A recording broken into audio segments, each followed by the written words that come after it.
Hey, so amazing. You see how they playing? Live wire, it's all about sports and entertainment. You don't wanna miss it, so official like you never seen. Keep it going till the whistle blowing from the referee. Everything from highlights and stats. You know that we gotta run it back, whether on the field or the court. You know that this is where it's at. Subscribe, no delaying. This is Live Wire, sports and entertainment. Let's go. What's good, everyone? Welcome to another Live Wire Sports Media Update. All right, so in the women's college basketball today, we had Juju Watkins versus Paige Bueckers, USC versus UConn, and one of the marquee matchups of the year. Now, we know this game was coming down to super sophomore Juju Watkins and super senior Paige Bueckers. And I always me personally, I wanted to know how Juju was going to respond, because she did lose to Paige last year as a freshman. But now that she had a year under her belt, she had newly transferred Kiki Erfin, who came from Stanford, on her team. How well USC was going to fare. Now, to me personally, I don't think neither one of these teams are good, because we know that if they play a team like LSU or South Carolina, we already see what they look like against one of the best defensive teams and scoring teams in the league in college. And Notre Dame beat Paige, Notre Dame beat Juju. And the best player to me in college right now is Hannah Hidalgo. And so, but nevertheless, this game had everything you had. You had two bigs, Kiki, Sarah. You had two guards, Paige, Juju, and then you had a supporting cast. Now, if you look at it, UConn supporting cast played a little bit better than USC supporting cast. USC got out to an 18-point lead in the first half. Juju, she had 15 points in the first half. It looked like she was going to score like 30 points the way she was playing. She was playing aggressive. She was passing the ball. She was in her bag. She was pulling up. She was shooting threes. She was assisting. She did everything. She played defense. On the other hand, Paige Bueckers, as they want to call her, passive Paige, she only had 7 points in the first half. UConn was down by 18 points. I felt like, to me, that they was going to run away with this game. USC was going to run away with this game. I felt like USC had this game, but it's a game of runs. But we have seen time and time again, when teams get out to big leagues, what happens in the third quarter? Teams start getting fouled, going to the line, what happened in the third quarter. But Paige came out, tried to shoot a three, got blocked by Juju. Juju went down the other end, finished it up between two or three people.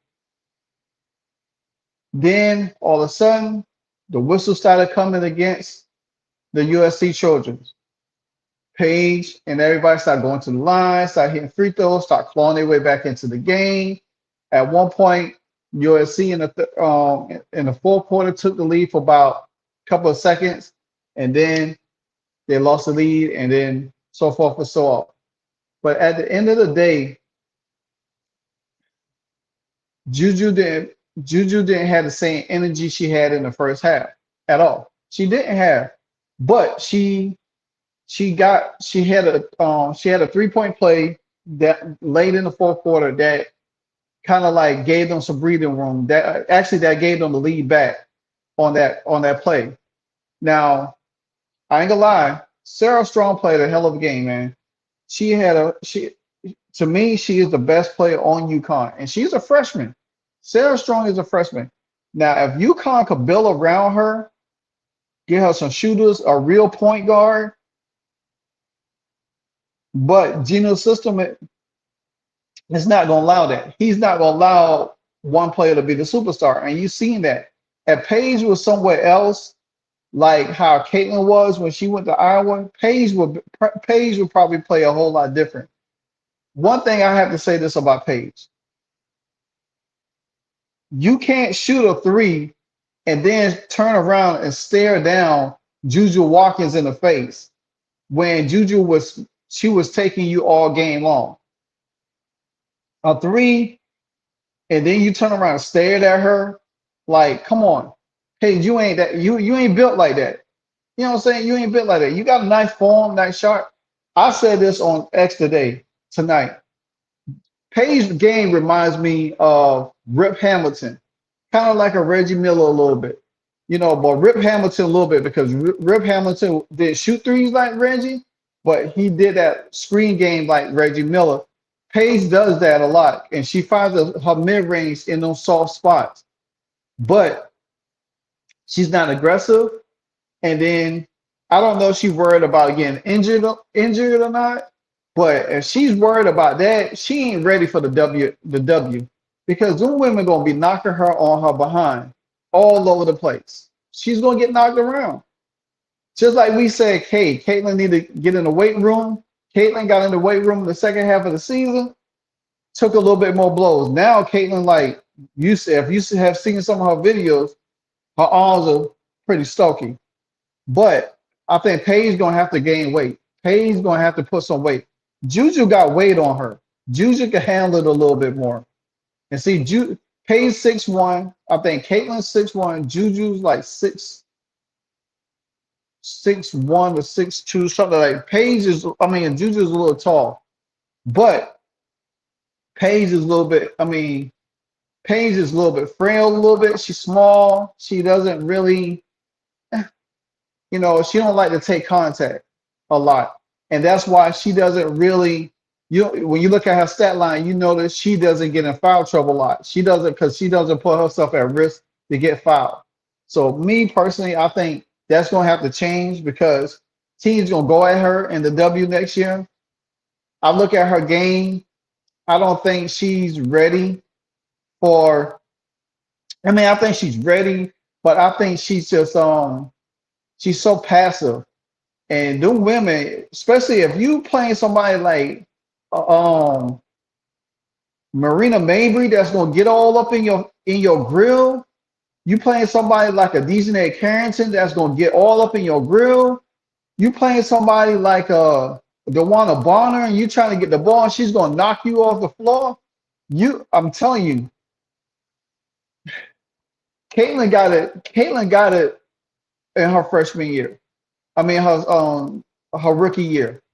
So my thing is this here is that I feel like Paige, she's going to have to. I don't know. I don't see UConn winning a national championship this year. It's just not going. She's going to probably be the first UConn player that been the number one pick and have not won a national championship. I don't see her winning a national championship. Now, if she decided to not come on and stay another year to see if she could win it, that's on her. It'll be a bad look. But you can tell Juju came to play. Juju was aggressive in the first half. Juju wanted the game. She wanted this game. You could tell she wanted this game. And especially after Paige hit that three on her and then looked there and stare her down, that kind of like, okay, it's go time. But I want to give Kiki her credit too, because even though Kiki, she had a double-double. She almost had a triple-double. She had 6 assists. And if you compare her stats with Sarah Strong, it's basically right there. She had 16 points, 11 rebounds. She only had 1 foul. She was 8 for 19 from the field. She had 6 assists. Sarah Strong had 22 points, 5 assists, 13 boards. You know what I'm saying? And she was 8 for 15. So their games were pretty much even. You know what I'm saying? Sarah had 2 rebounds more than her. She had 6 points more than her in the game. That's it. So I don't think that Kiki had a bad game. And they both, her and Sarah was going at it with each other. So me personally, to say that, Kiki Kiki got outplayed by Sarah Strong. That's false. Kiki didn't get outplayed by Sarah Strong. They game both had pretty much similar. Kiki is a little bit more finesse. Sarah is a little bit more that prototype down low, bang your body, but she could get you off the dribble. You know what I'm saying? And you got to think about it. Sarah is going to get better. She's going to be the face of UConn once or girl leave, once Paige leave. Because Sarah Strong she's a nice. I don't like UConn, but I do recognize talent. You know what I'm saying? And Sarah Strong, she's good. She's good, and she's only gonna get better. Just imagine her. You got Hannah Hidalgo going in her junior year. You're gonna have Juju going in her junior year. You're gonna have Sarah going in her freshman year. You know what I'm saying? Imagine when she get to the W. All these young talent that's gonna come into the W is going to help move some of this old guard out the way because you don't want to see them. Now, my man on X, Real Robinson, who covered the Commanders, he put out a tweet and he said that when Juju comes to the league, that rivalry, her and Caitlin Clark is going to be more of a rivalry than it is going to be Paige or anybody else. Because this is going to be the real Larry Bird and Magic show. You know what I'm saying? So I think that's going to be a nice little rivalry. I can't wait to see it. You know, I don't think Iowa played USC last year. I don't think they played against each other last year. Well, all in all, let's look at the statistical points of this game right here, just to break down so you can see it. All right, so if you look at the numbers, field goal percentage, 29, 58, or 59, USC, 27, 62. Field goal percentage, USC had advantage 49.2 to 43.5. 3-point percentage, the way USC was hitting 3-pointers, you would think they would have like 15 in the game, but they only had 9 for 16. Then UConn only had 6 for 23. Then you look at it, 3-point percentage, they was shooting over 50% from the field from 3-point, USC was, versus 26 with UConn. Then free throw. This was the tail of the tape in the second half right here. The discrepancy from the free throw line. Because even though USC was shooting 83% from the free throw and UConn was shooting 58, but they was getting more attempts at the free throw line versus what the USC Trojans was getting. They only had 5 for 6. And that one miss was when Juju missed that free throw in the second half, in the fourth quarter. But you look at UConn, they had 10 for 17. Rebounds, pretty about even, 33, 32. Offensive, they had offensive rebounds. USC had 5. UConn had 8. And then defensive rebounds, USC had more than 28 to 24. Now assists, you would think who had a better assist game? The way the Trojans was going at it in the first half. But nope. They were pretty much even. There was 18-17 in favor of UConn. Steals, UConn had 11. USC had 6. Blocks, USC had 7, and UConn had 2. And that's kind of crazy because in assists, UConn had more, but in blocks, USC had more. Turnovers, this is where USC got themselves in trouble in the second half because they kept turning the ball over a whole lot more, and they were allowing UConn to crawl back into the game. And then plus they was getting to the free throw line. So they allowed them to get back into the game and cut the lead down because they wasn't playing sound defense. And then also UConn had 17 points off of turnovers. Right then and there. You can't turn the ball over 18 times and you witnessing UConn going on a run. you don't stop the bleeding at all. You don't stop the bleeding at all. And then points in the paint because like I said, Sarah Strong is really good inside the paint. UConn had 28 points in the paint to um, USC's 24. And with Kiki, they had another, I think two other tall people that they should have really been. To me, USC should have dominated in the paint all game long, even though UConn had Sarah Strong. They should have dominated. And then USC committed 14 fouls to 12 and everything like that. So my thing is this here is that this game was pretty good, but it was poorly officiated a little bit, and it was poorly coached a little bit as well. I think Gino, he don't allow his players to be superstars. He don't allow them to take over games. He wants them to play in this fundamental type game. It's almost like how Popovich does with the San Antonio Spurs. Paige have to shine. If you go hold Paige back, and to me, I feel like Paige should have been able to go to a team like I said, like the Atlanta Dream, where you could probably be the star a little bit and run the team.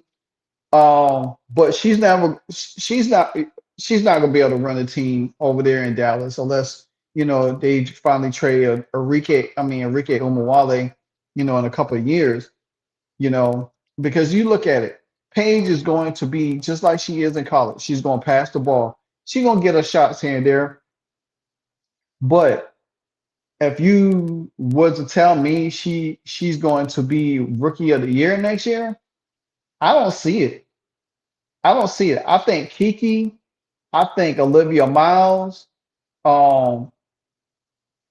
Asia Fudd could be. It's a lot of them that's coming out that could probably challenge her for rookie of the year next year. Because I don't see Paige playing in Dallas. I don't see Paige taking over because if it came down to the last shot, we already know Enrique is going to take the last shot. Paige is not going to take the last shot. She'll probably give it up. Like I said, she's going to have some numbers next year, but I don't think there's going to be anywhere like what Caitlin Clark had this year or what Angel Reese had or whoever. I just don't see it from Paige right now. Maybe she'll prove me wrong when she get in a W, but I have to see it because all throughout the year she has not had games where, especially when it came down to elite talent. Can you imagine UConn playing against a Don Staley team that built on defense, and they forcing her, they beating up on her, knocking her around? She looks so timid, man. She ain't got that dog in her. Juju got that dog in her. Juju quiet, but you could tell she got that dog in her. But again, her team is not good either. I don't even expect to me, they're not even the best team in the Big Ten right now. That's UCLA. And USC still got to play them. And that's going to be a game right there. And I don't think USC going to beat UCLA. I just don't see them beating them. But these are two teams that kind of like basically the same, and it just took, it could have went either way, but at the end of the day, Paige got the win over. So now they 1-1 against each other. But anytime UConn win is a good day for me because I love to see Gino Oriero have egg on his face. But I did root for Juju because I wanted her to win. I wanted her to get her get back from Paige. But the thing about it is Juju got a couple more years left. She got 2 more years left. She's going to be her game. I want to see more improvement in her game. She showed a lot tonight, but I still want to see improvement in her game because I've been looking at how these women dribble. Their dribbling game is not as good. You know what I'm saying? They dribble one way, they get trapped, they don't know how to get out of it. Then they don't move to reset themselves. You know what I'm saying? As good as Coach Gino is, he needs to learn how to reset, have his team reset each other, to kick back out, to reset. Same thing with USC. If you give it to Juju, if she doesn't make a shot, then your second option is who? Kiki. than whoever else is down there. So all in all, man, the game was good. USC now UConn probably gonna drop down to the within the top 10. USC probably gonna move up from 7. So, but at the end of the day, I don't see none of these teams going far in the tournament though, because they're not gonna get past UCLA. They're not gonna get past. I don't think they get past Tennessee. I don't think they're gonna get past Notre Dame for a fact, and damn sure I know they're not gonna get past South Carolina or LSU. So, but anyway, good win for Juju. She finished with 22 points. I mean 25 points, I believe. Let me make sure I'm saying it correct. Yeah, she finished with 25 points, 5 assists, 6 rebounds. Not bad. She was 3 for 4 for the 3-point line. Paige, even though she started slow in the first half, she came on in the second half. She had 22 points to match Sarah Strong. She had 4 fouls. And I do want to call out one foul. The same exact foul, screen foul that Paige did tonight and got called for a charge. It's the same foul she did last year against UConn when Caitlin had the ball and going around, and Paige got a call for the illegal screen. It's the same play. The same play. She got fouled. And for Paige, see, Paige like to freelance a lot. If you notice how she plays, she likes to freelance a lot. She'll play defense, but she won't get engaged in a real tight defense. She likes to freelance. So you have to force her to play defense and get her in foul trouble because she don't like to be physical. And if teams gonna be physical with her, she's not gonna be effective at all. So, and also shout out to Smith. She had 9 points. Marshall had 6. Vaughn had 5. Then you had 11 points off the bench with Howell and Nichols. Then Shea had for the UConn had 9. Chin only had 5. It looked like she had more than that. They had 12 off the bench. So their bench play was pretty even, 11, 12. So, but like I said, these teams kind of marry each other a little bit. I think you got Juju is the dominant factor of that, because as long as Juju continues to be aggressive, it'll be hard for UConn to beat them. But anyway, tell me what you think of the video. Did you watch the game? What you think of the game? Me personally, like I said, none of these two teams is not going to go far in the tournament. They might get to the Elite 8. That's about it. I don't see them getting to the Final 4. Unless they're in a sorry region. You know what I'm saying? So that's just how I feel about it. But at the end of the day, good win for Juju. She needed this win. It's a signature win with her, especially going against a tough team like Notre Dame weeks ago. So, but again, like, comment, subscribe. Until the next episode, I'm out. Peace. Hey, so amazing. You see how they playing? Live wire, it's all about sports and entertainment. You don't want to miss it, so official like you never seen. Keep it going till the whistle blowing from the referee. Everything from highlights and stats. You know that we gotta run it back, whether on the field or the court. You know that this is where it's at. Subscribe, no delaying. This is Live Wire, sports and entertainment. Let's go.